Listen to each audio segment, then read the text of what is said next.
Bonsoir.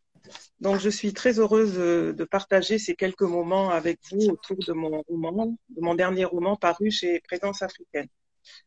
Alors, je vais dire un petit mot de moi-même. Donc, je m'appelle Fanta Touré, je suis franco-ivoiro-sénégalaise, c'est-à-dire que j'ai vécu dans ces trois pays qui sont très chers à mon cœur. Et vous allez voir d'ailleurs que l'un de ces pays m'a en partie inspiré ce roman. Et je suis professeur de lettres depuis de nombreuses années. Et là, j'ai un poste en région parisienne. Et j'écris des romans, des nouvelles depuis pas mal de temps déjà. Et j'ai notamment deux romans publiés chez Présence africaine. Donc le premier s'intitulait Les Disculpés et il a apparu à la fin de 2013. Et celui-ci est le deuxième roman donc publié chez Présence africaine. Par ailleurs, j'ai aussi écrit un roman pour la jeunesse qui s'appelle Fleur de Bissap et aussi un roman pour les apprenants de français. Et j'ai également publié un recueil de nouvelles et même différentes nouvelles indépendamment les unes des autres. Donc aujourd'hui, je voudrais vous parler de mon roman qui s'intitule Perdu avec un S, qui est donc mon roman le plus récent chez Présence africaine, paru chez Présence africaine. Alors, le point de départ de ce roman, en fait, était tout à fait réaliste, puisqu'il s'agit d'un événement qui était le naufrage du ferry le Joola, qui a eu lieu le 26 septembre 2002. Donc, le Joola était un ferry qui faisait la navette entre Dakar et Ziguinchor. Et à l'époque, j'habitais Dakar, et on pourrait dire que je n'ai pas été directement impliquée, si vous voulez, je n'ai pas été touchée dans mon entourage par cet événement terrible qui a fait quand même un très grand nombre de morts.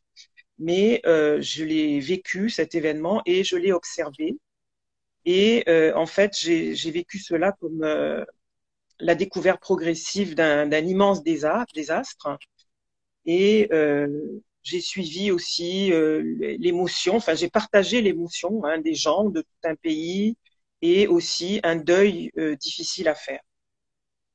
Donc je suis partie de cela et ensuite je me suis mise à imaginer un personnage féminin. Il faut dire que j'ai une prédilection pour les personnages féminins, hein, ce sont ceux qui sont déjà les plus importants dans le roman intitulé Les Disculpés. Donc, je me suis mis enfin, j'ai laissé mon imagination travailler et j'ai inventé un personnage féminin intitulé Aina avec toute une construction narrative, en fait, autour de ce personnage. Et j'ai essayé d'imaginer une espèce de logique. Alors, peut-être pas d'enchaînement, je vais vous expliquer peut-être, mais plutôt d'emboîtement. Parce que, en fait, alors d'abord, il y a plusieurs parties dans ce roman, parce qu'il y a plusieurs personnages.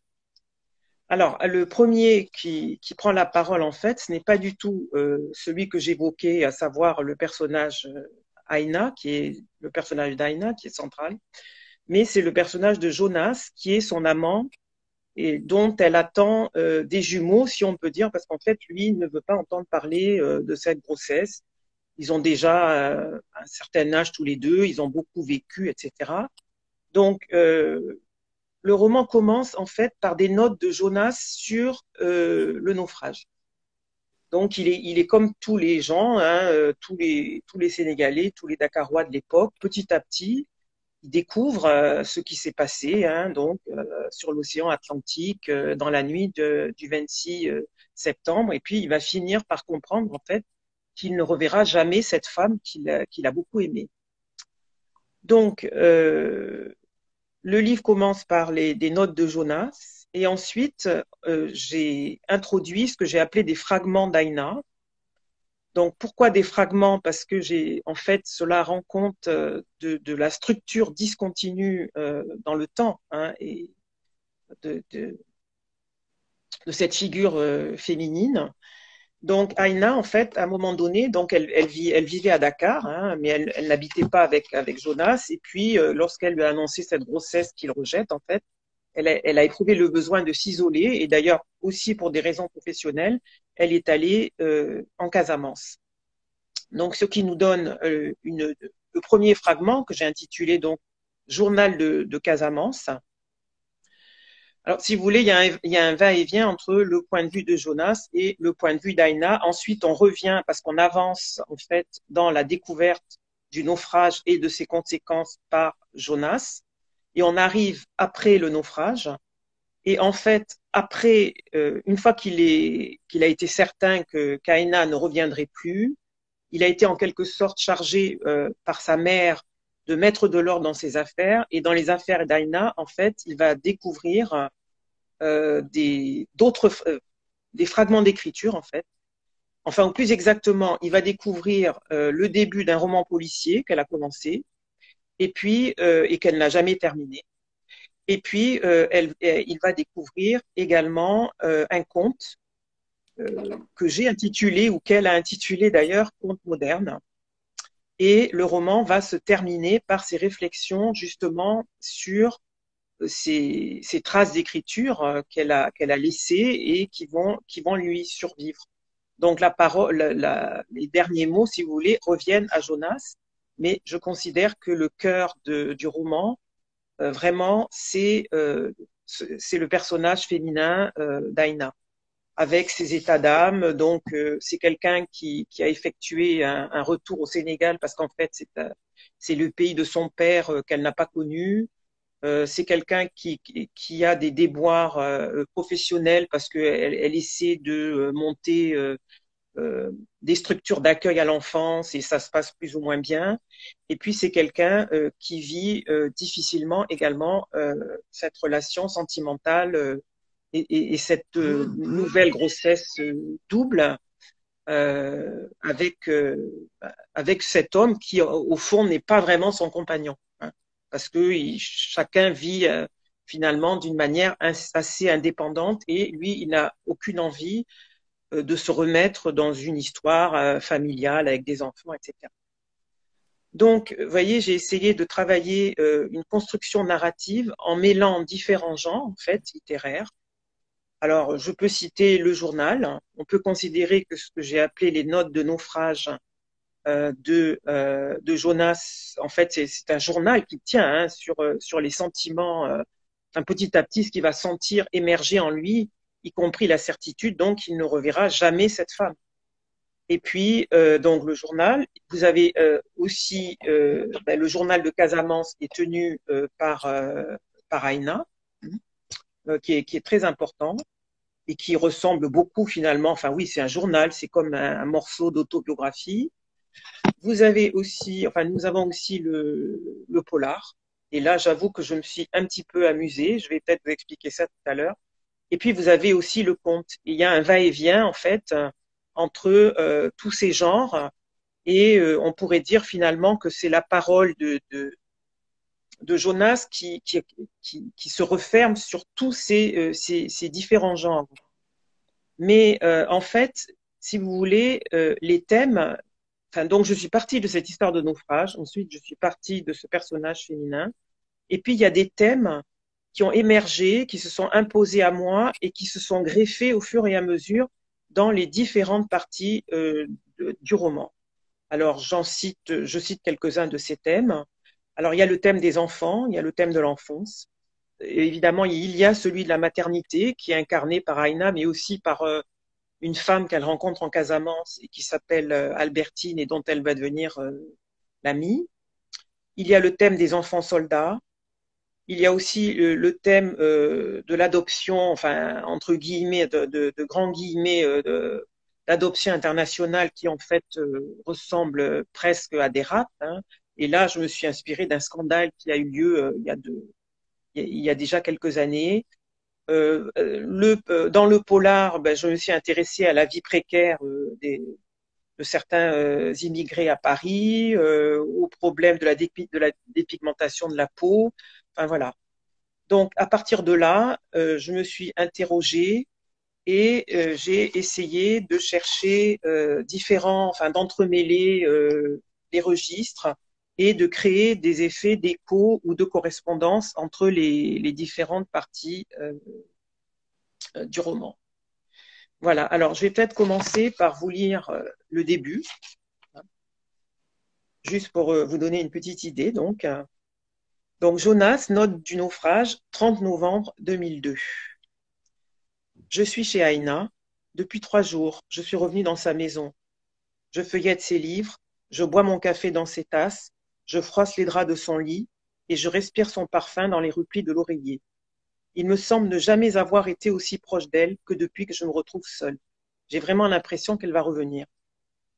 Le premier matin, Mathie a fondu en larmes en me découvrant assis sur le canapé du salon où j'avais passé une nuit blanche. Elle savait pourtant qu'elle me trouverait là puisque j'avais pris soin de lui téléphoner pour l'avertir. J'avais utilisé la clé qu'Aina m'avait confiée avant de partir en me disant « Prends-la, Jonas, je t'autorise à venir chez moi quand tu en auras envie.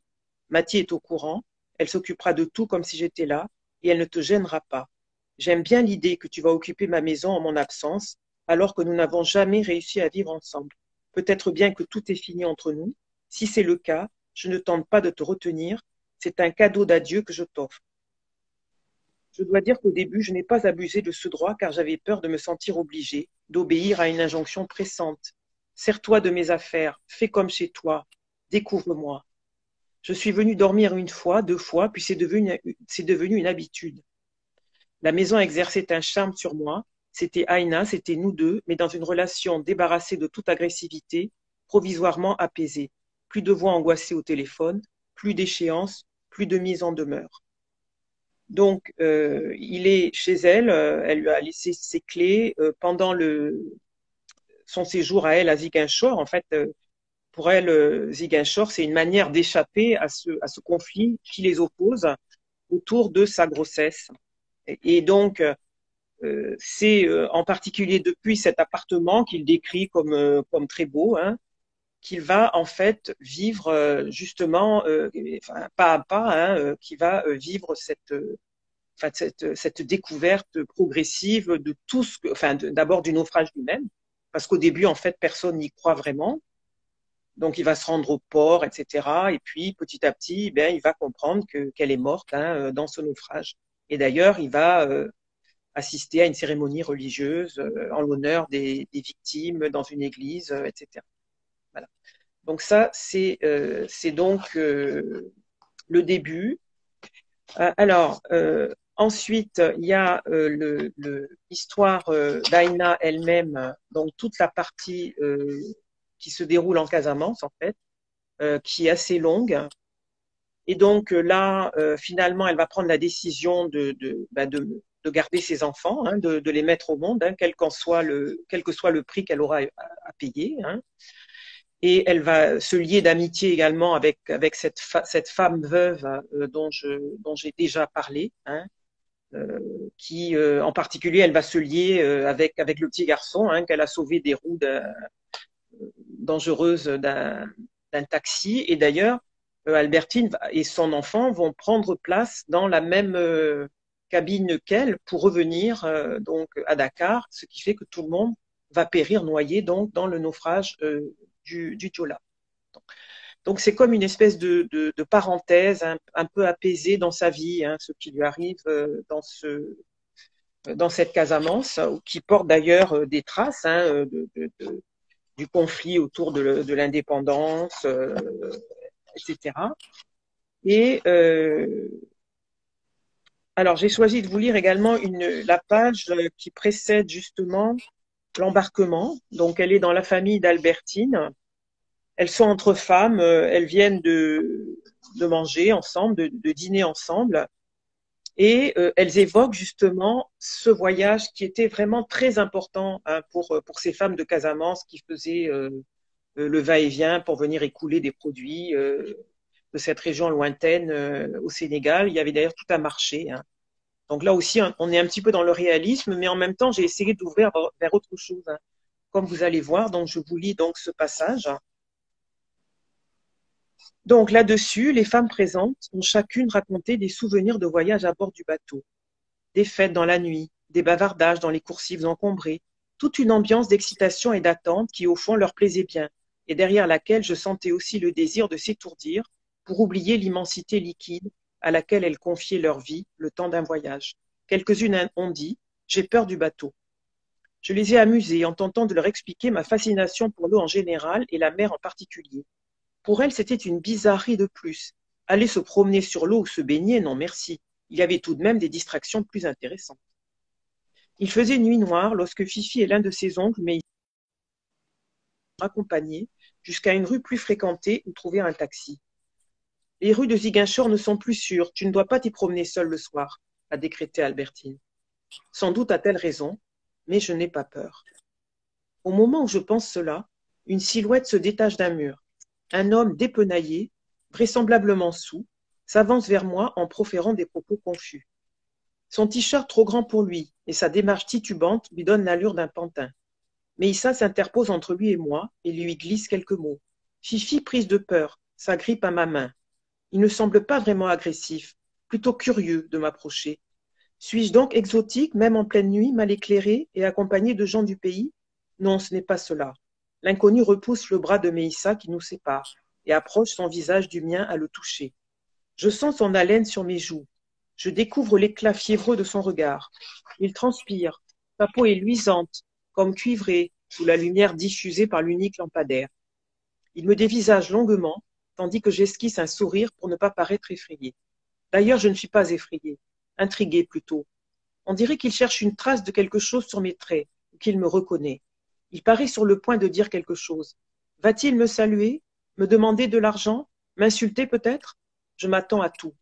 Brusquement, il hoche la tête, tend la main et pose avec une infinie douceur ses doigts sur ma joue, comme un signe d'adieu.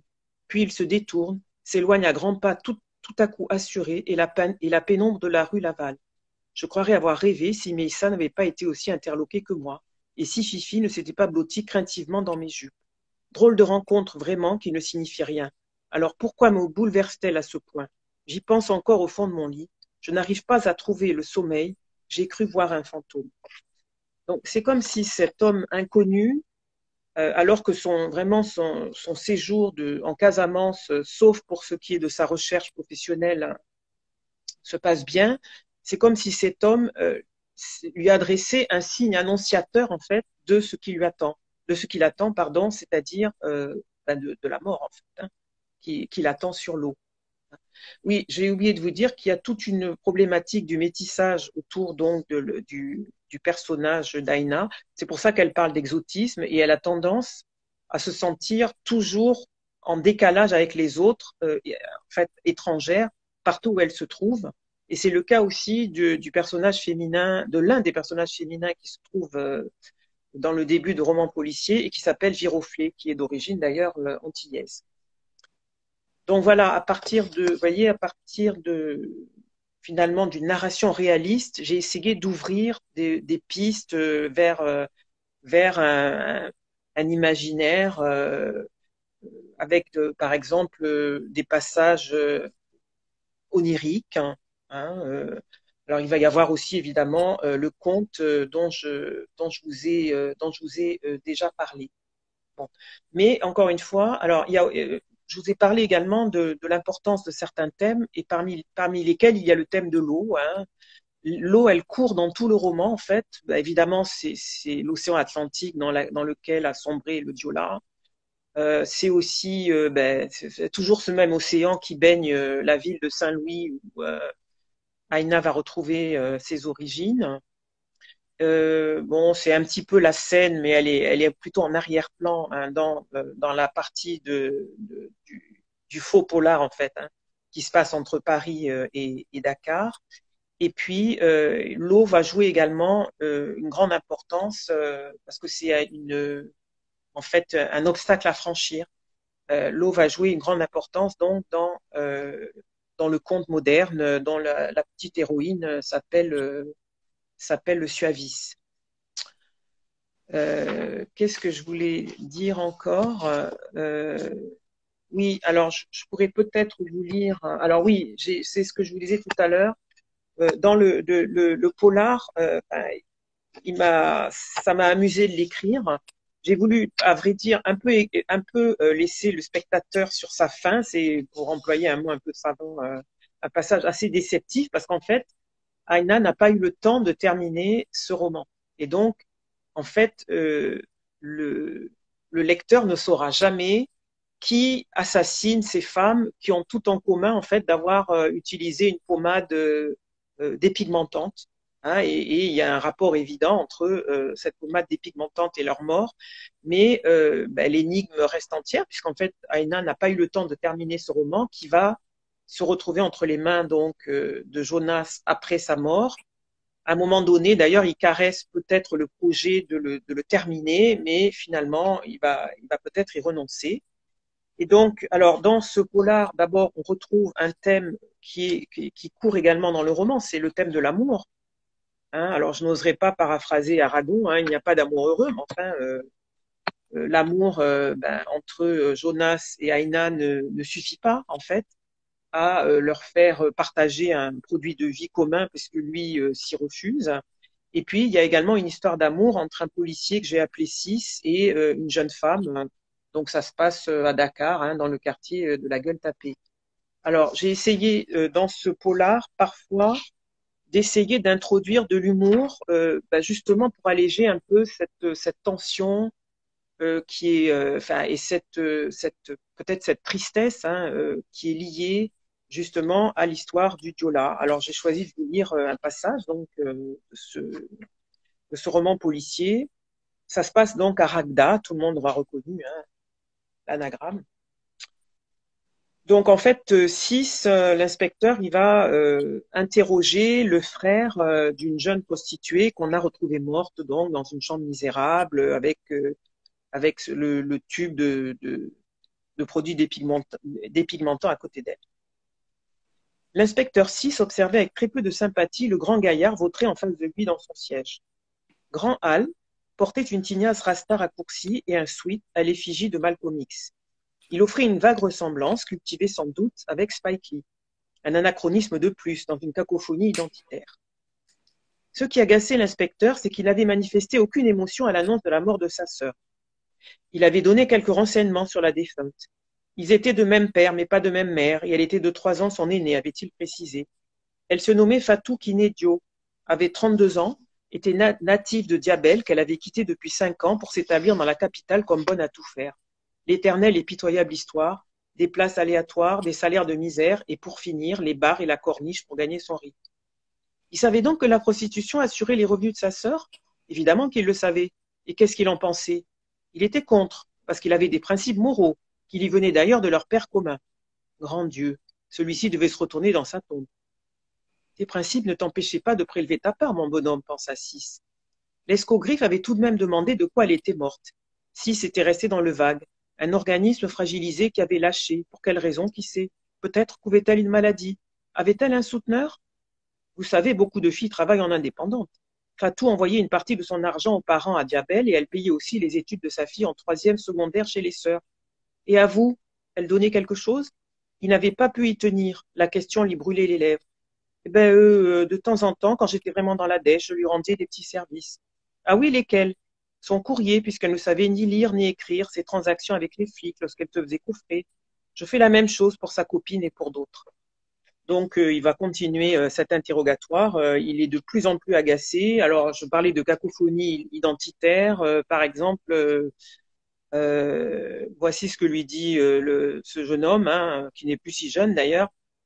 Il parle de son activité militante. Nous nous réclamons de la négritude et des frères de Soledad. Nous ne sommes pas un groupe politique. Nous œuvrons dans les mentalités et la culture. Nous effectuons un travail de longue haleine auprès des masses. En fait, nous leur disons, soyez fiers d'être noirs. Nous tentons de les détourner de pratiques aliénantes. Comme la dépigmentation de la peau, par exemple. C'est ça. L'an dernier, nous avons lancé l'opération Mule. Ah oui, si, s'en souvenez. Quelques allumés qui passaient à la peinture noire garantie Grantin, les malheureuses décolorées qui tombaient entre leurs mains. Donc, je parlais de cacophonie identitaire tout à l'heure. Enfin, j'ai écrit l'expression et donc de télescopage entre toutes sortes de références, hein, notamment aux années 60, enfin même avant, à la négritude des années 30, et également à tout le mouvement des Black Panthers.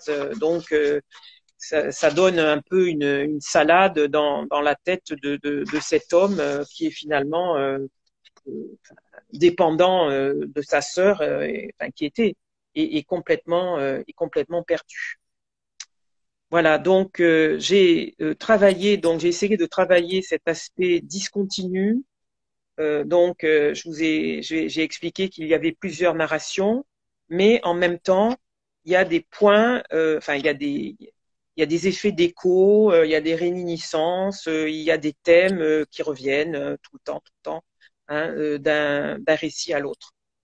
Hein, bon, par exemple, bon, la maternité d'Aina, eh bien, elle reflète celle de son amie, enfin, celle de son amie Albertine, mais on retrouve aussi cette thématique de la maternité. Enfin, ce n'est pas de la maternité, mais puisque en fait l'héroïne du conte est orpheline de mère, mais en fait elle va se charger de son petit frère.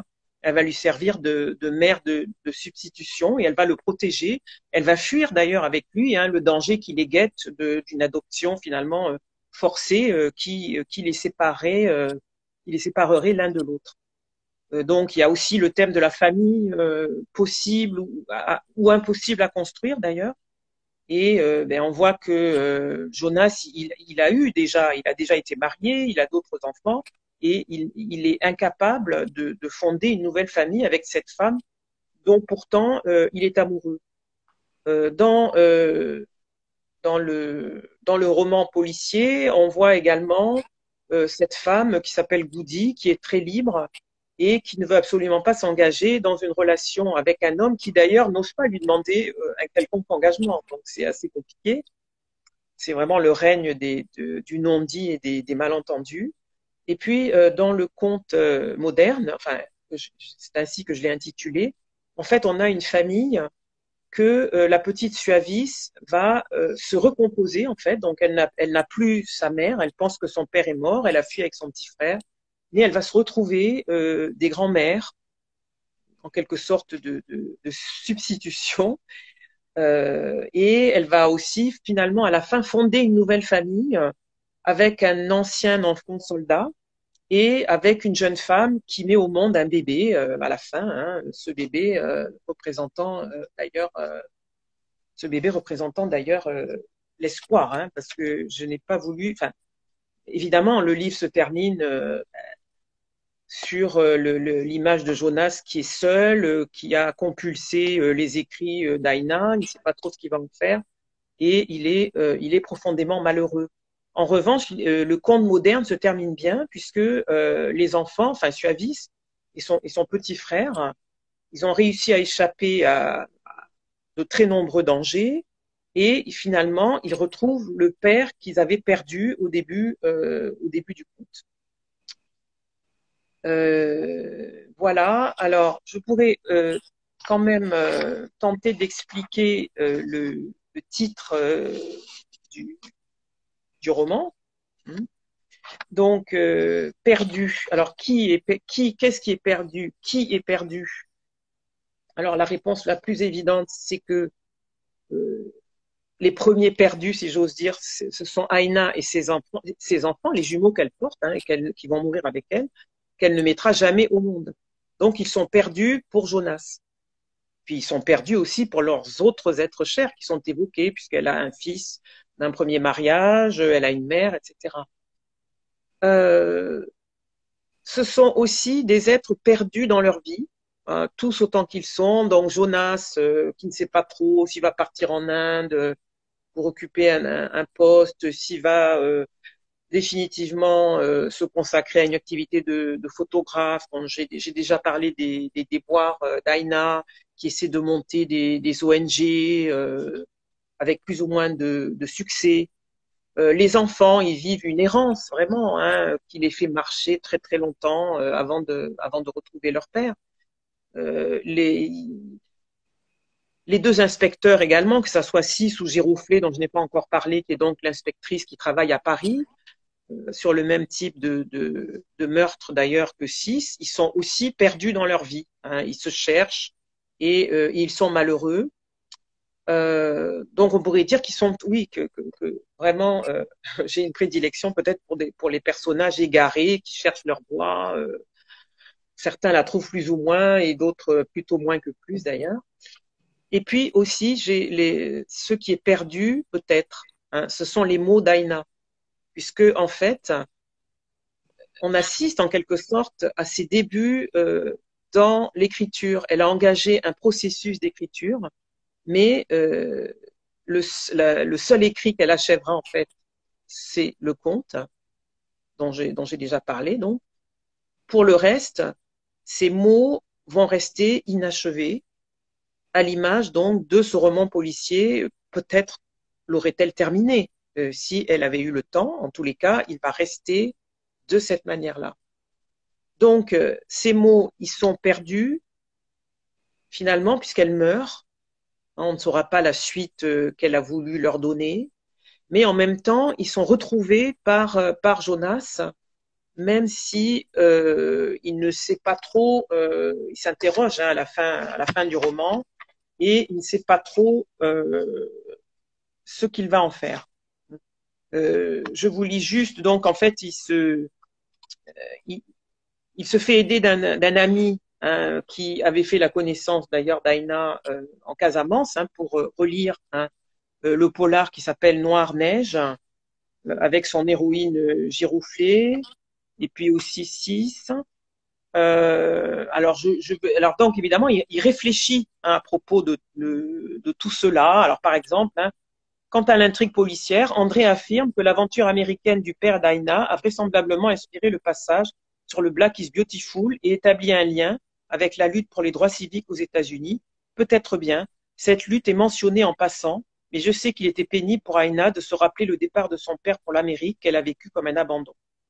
L'admiration d'Aïna pour les écrivains de la négritude se lit également dans certaines références dissimulées dans le texte, davantage que dans les tracts du personnage loufoque baptisé Grand Hal. Donc il essaie en fait de déchiffrer ses écrits à la lumière de ce qu'il sait donc de la vie d'Aïna. Il sait en particulier que Aïna avait un père sénégalais, boxeur, qui est parti tenter sa chance donc aux États-Unis, aux États-Unis donc dans les années 65-70 et il sait qu'il y a trouvé la mort.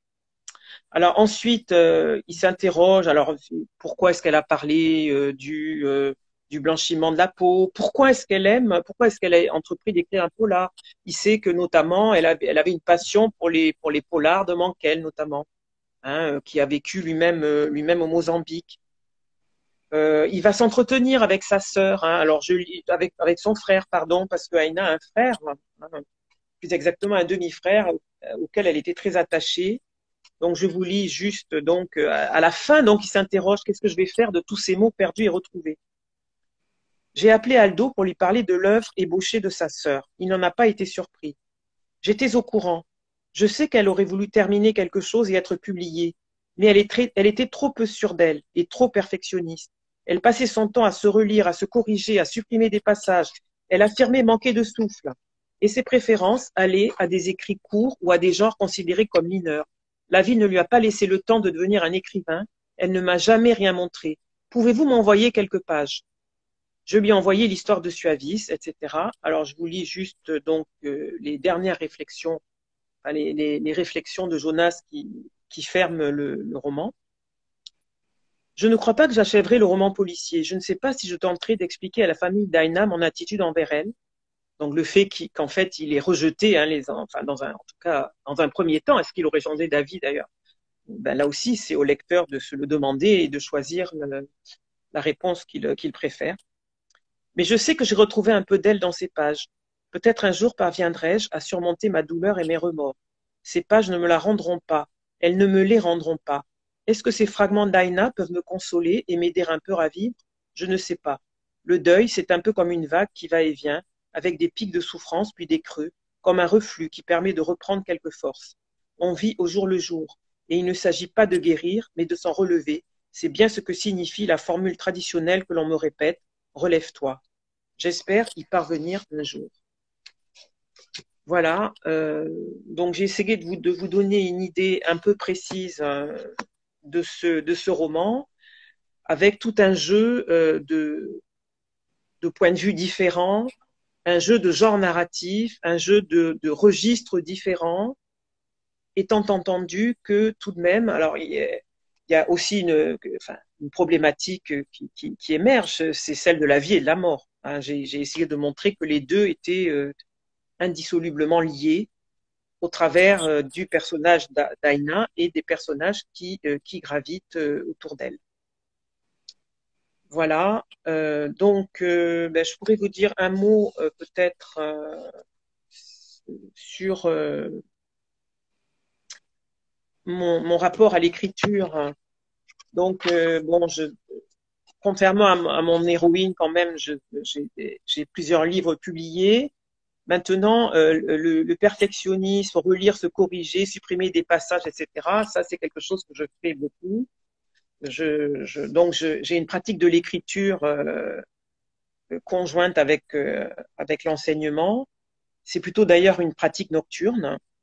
Et j'écris beaucoup, enfin, mais je supprime beaucoup aussi, je relis beaucoup, je corrige beaucoup. C'est vraiment une autocorrection permanente, tellement bien qu'à un moment donné, d'ailleurs, je suis obligée de me dire, bon, stop, maintenant, ça suffit, j'ai remanié ceci, j'ai remanié cela. Hein, par exemple, ben, la structure du roman, en fait, au début, elle était beaucoup plus simple, beaucoup plus tranchée entre les notes du naufrage de Jonas et le journal de Casamance. Je m'étais posé aussi le problème de l'insertion, par exemple, du conte et du polar, à quel moment les insérer. J'ai hésité à plusieurs reprises, etc., etc. Donc voilà, il y a tout un travail et je réfléchis aussi beaucoup, encore une fois. Donc j'aime bien ce type d'écriture que l'on pourrait qualifier d'éclaté. Finalement, ce qui fait peut-être l'unité du roman, au-delà du personnage féminin qui m'est cher, c'est ce sont justement ces correspondances d'une partie à l'autre entre les réflexions des personnages, leurs préoccupations et puis les thèmes importants dont je vous ai parlé. Mais j'ai aussi essayé de mener, pardon, je ne sais pas si on peut parler, oui, enfin, une recherche quand même formelle et une recherche littéraire par rapport donc notamment au genre. Et ça, j'ai trouvé ça assez amusant finalement d'essayer de mélanger un peu, alors avec différentes influences. Hein, évidemment que dans le conte moderne, il y a des influences, par exemple, du conte traditionnel, enfin plutôt de la littérature orale, telle que j'ai eu l'occasion de l'étudier. Bon. Ben, le roman policier m'a permis de jouer un peu avec les codes hein, de ce type de ce type de littérature. Je me suis beaucoup amusée, par exemple, à créer un personnage de travesti masculin profondément malheureux qui vit à Paris, qui vit de ses charmes hein, et qui va jouer un rôle dans l'enquête menée donc par l'inspectrice, puisqu'en fait là aussi il y a aussi enfin un dédoublement des lieux. Vous voyez, Aina, elle navigue, si je puis dire, entre Dakar et Ziguinchor. Et le roman policier, en fait, il est en deux volets complémentaires, dont l'un se passe à Paris et l'autre se passe enfin, à Paname et l'autre se passe à Raqda. Donc voilà. Et en fait, alors que les meurtres sont commis de la même façon. Et évidemment, que moi, ou plutôt Aina, on avait imaginé que les deux personnages principaux, c'est-à-dire l'inspecteur 6 qui vit à Dakar et puis l'inspectrice Giroflée qui vit à Paris, auraient fini par se rencontrer. Voilà, j'espère que je vous ai donné une idée assez précise euh, de, euh, de mon roman. Donc, ben, si vous avez des questions à me poser, ben, je suis prête à y répondre. Éventuellement, d'ailleurs, je peux vous lire hein, d'autres passages du, du roman. en attendant de voir éventuellement des questions s'afficher, je peux vous lire la fin donc du conte, qui est, comme je vous l'ai dit, une fin heureuse, puisque en fait, Suavis et son petit frère se sont trouvés une grand-mère, mais elles se sont trouvées aussi une famille. Donc, le jeune homme dont je vous parlais tout à l'heure, qui est d'ailleurs handicapé, et puis Amanda, qui a mis au monde une petite fille. Et donc, à la fin, ils s'embarquent tous pour un voyage.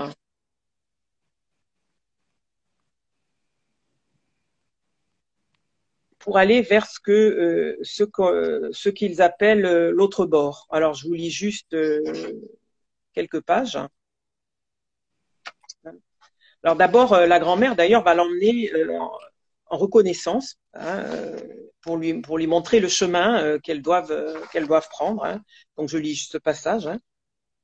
Elles se levèrent dans le noir le lendemain. Elles quittèrent la route. Elles marchaient depuis 1 heure environ lorsque Suavis découvrit une vaste étendue d'eau sur sa droite. Était-ce le même fleuve au bord duquel elle s'était réfugiée avec Trésor? Elle ne le reconnaissait pas, car l'eau en était limpide et non boueuse et chargée de détritus. Leurs pieds s'enfonçaient dans le sable.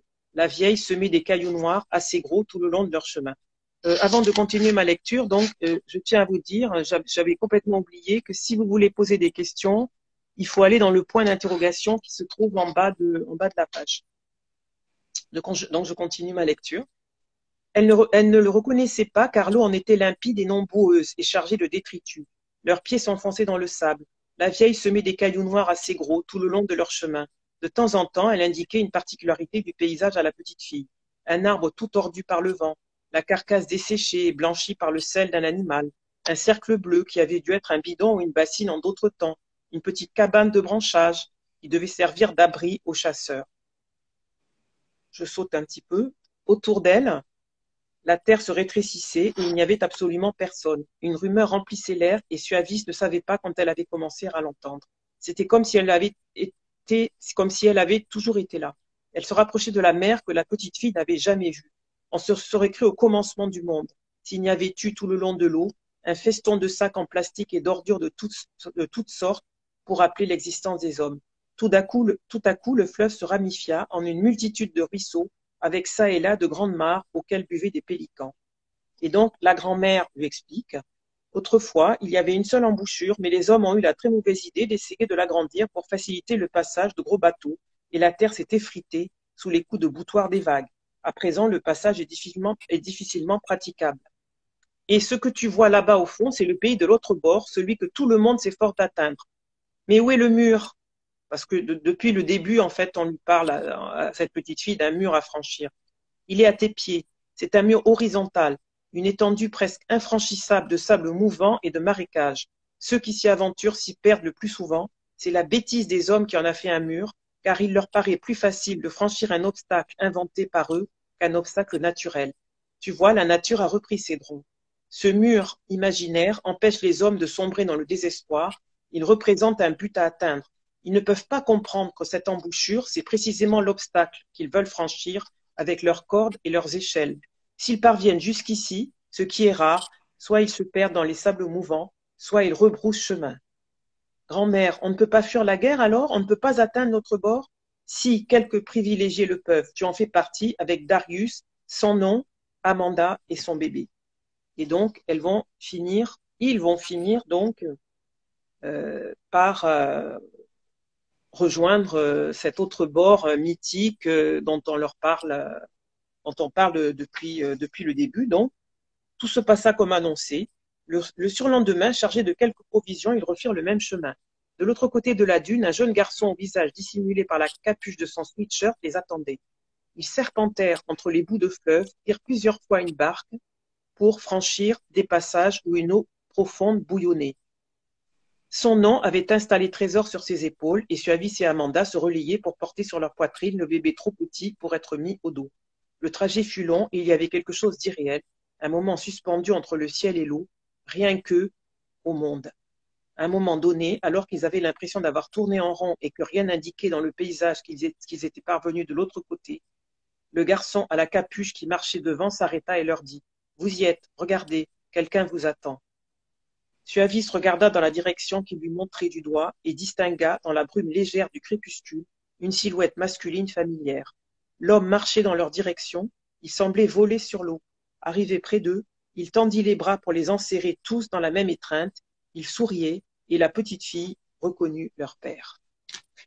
Donc voilà au moins une histoire dans l'histoire qui se termine bien. Voilà, donc je regarde si je vois des choses. Ben non, je ne vois pas. Si je vois des questions s'afficher.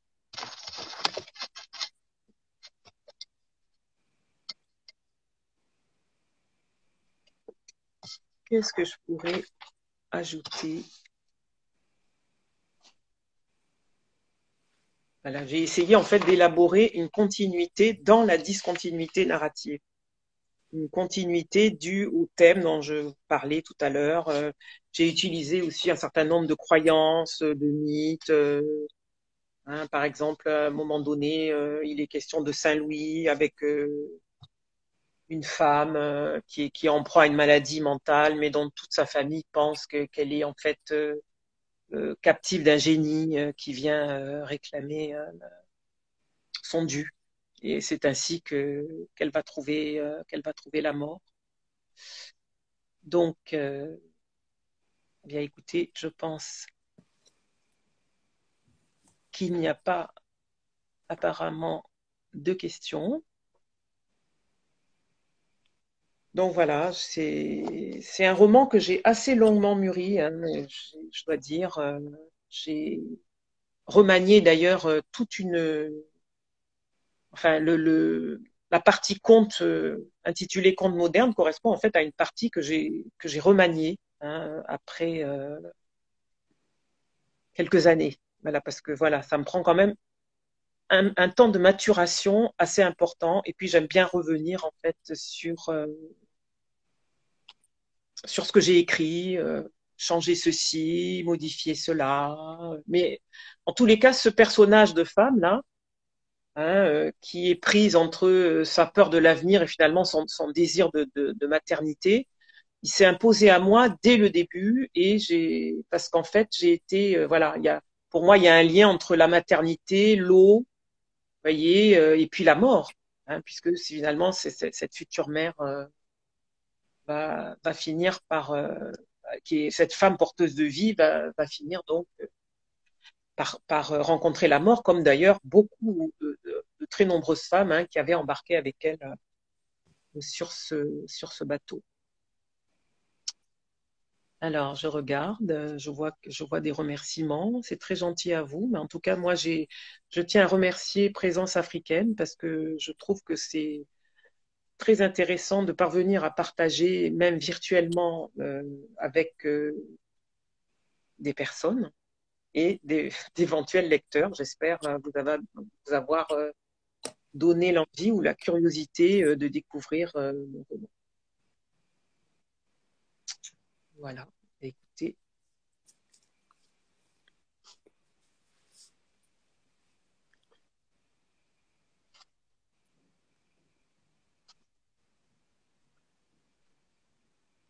bon, j'ai voulu terminer par la lecture du conte pour terminer sur une note un peu optimiste, parce que évidemment, il y a des passages qui le sont beaucoup moins, et il y a beaucoup de questions qui restent sans réponse, notamment par rapport à Jonas. Qu'est-ce qu'il aurait fait si Aina était revenue de Casamance avec sa double grossesse? En fait, il mesure vraiment l'importance d'Aina dans sa vie trop tard, une fois qu'il a perdu. Voilà. Oui, oui, ben bien sûr que Présence africaine se trouve au Canada.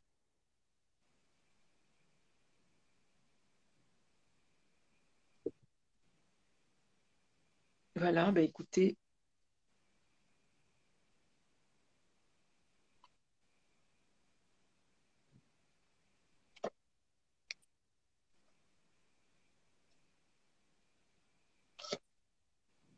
Bon, j'aurais pu vous parler aussi d'une foule de personnages. J'aurais pu vous expliquer pourquoi Jonas s'appelle Jonas, alors qu'en fait, évidemment, il a un autre nom. Hein. Ça a aussi un lien avec l'eau, avec le mythe de la baleine, etc. Hein. Alors, au niveau émotionnel, oui, c'est peut-être un peu lourd. C'est pour ça que j'ai voulu, de temps en temps, il y a quand même des touches d'humour.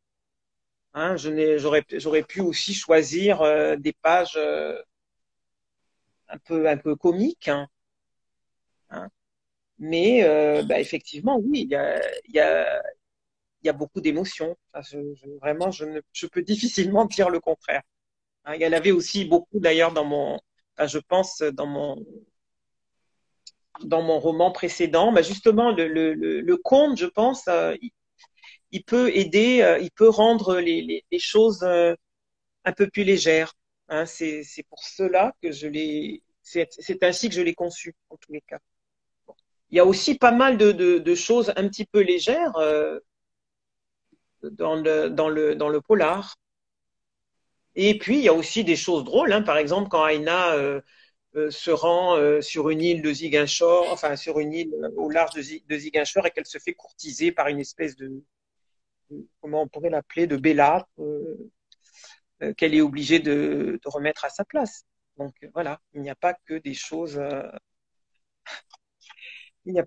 tristes. Voilà, je dirais que c'est un peu à l'image de la vie. Enfin, par moments on rit, à d'autres moments ben, on a envie de pleurer. Par moments on est tourné vers la vie, et puis d'autres fois la mort s'impose à nous. Elle s'introduit dans notre vie alors qu'on n'avait pas du tout prévu cette chose-là. Voilà. En tous les cas, merci hein, de m'avoir écouté et d'avoir partagé ces quelques moments avec moi autour d'un livre, de mon livre.